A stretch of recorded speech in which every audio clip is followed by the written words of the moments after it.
ప్రదీపుడు ఒకరోజు ఒక నది తీరంలో ధ్యానంలో ఉన్నప్పుడు అక్కడ ఉండే గంగ అనే ఒక స్త్రీ ప్రదీపుని చూసి చాలా ఇష్టపడింది.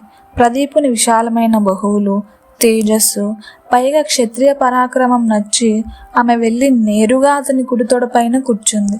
ప్రదీపుడు కళ్ళు తెరవగా, గంగా, ఓ క్షత్రియ వీర, మీరు నా మనసు దోచుకున్నారు. నా కోరికను మన్నించి మీ దాని చేసుకోండి అని అడిగింది. దానికి ప్రదీపుడు, అమ్మా, నువ్వు తెలుసో తెలియకో నా కుడితొడ పైన కూర్చున్నావు. భార్య స్థానం మగవాని ఎడమతోడ, కానీ కుడివైపు కూర్చున్నందువలన నువ్వు నాకు కుమారుతో సమానము అని అన్నాడు.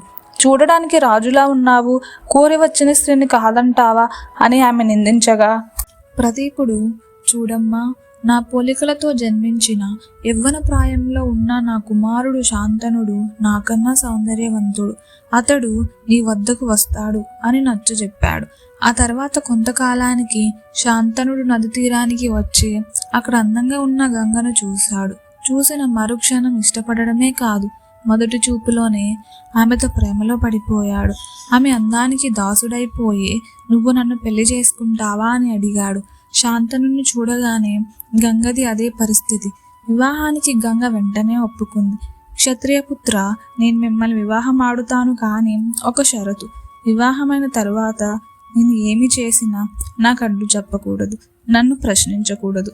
నేను చేసే పనికి అడ్డు చెప్పినా లేక ప్రశ్నించినా ఆ క్షణమే నేను మిమ్మల్ని వదిలి వెళ్ళిపోతాను అని అంది. ఆమె పెట్టిన షరతును అంగీకరించి శాంతనుడు ఆమెను పెళ్లి చేసుకున్నాడు. అలా ప్రదీప మహారాజు చెప్పిన మాట నిజమైంది. వాళ్ళిద్దరూ తమ వైవాహిక జీవితాన్ని ఎంతో సంతోషంగా గడుపుతున్నారు. సంవత్సరం తర్వాత వాళ్ళ ప్రేమకు ప్రతిరూపంగా వాళ్ళకొక మగబిడ్డ పుట్టాడు.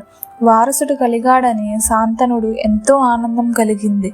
గంగ ఆ బిడ్డను తన చేతుల్లోకి తీసుకుని ఆ బిడ్డను చూసి మురిసిపోయి సంతోషంగా ఆడిస్తూ నది తీరానికి తీసుకుని వచ్చి ఆ బిడ్డను నదిలోనికి విసిరేసింది.